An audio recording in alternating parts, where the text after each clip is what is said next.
کاوش مدیا. Depuis la sortie des États-Unis de l'accord sur le nucléaire, la France ainsi que d'autres pays se sont convertis à l'idée d'un volet balistique et ainsi que sur les activités régionales de l'Iran pour réduire l'influence iranienne, notamment à travers le Hezbollah. Faut-il que ces puissances aujourd'hui y renoncent, d'après vous, pour faire revenir l'Iran à la table des négociations ?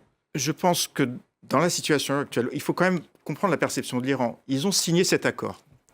Tous les rapports de l'AEA, je le répète, en mai 2018, il y en a 11, je crois, certifient que l'Iran respecte cet accord. Donc, il y avait un arrêt à la prolifération nucléaire au Moyen-Orient. C'était très important.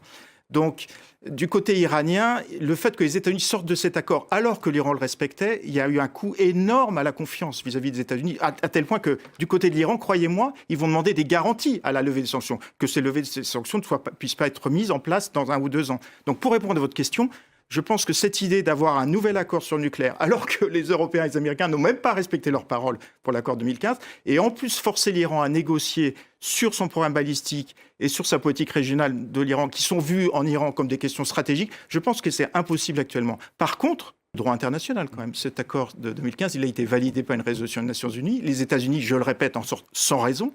D'accord, si vous voulez. Donc là, c'est quand même revenir au droit international, revenir à cet accord. Les partisans d'un volet balistique disent l'esprit de l'accord, c'est aussi que l'Iran réduise son activité balistique. Non, c'est pas. Enfin, moi, je sais pas combien il y a de pages dans cet accord. Il n'y a pas la question du balistique dans cet accord. Donc, l'Iran respectait cet accord. Et cette idée, si vous voulez, qu'il suffit de mettre des sanctions contre l'Iran pour qu'il cède.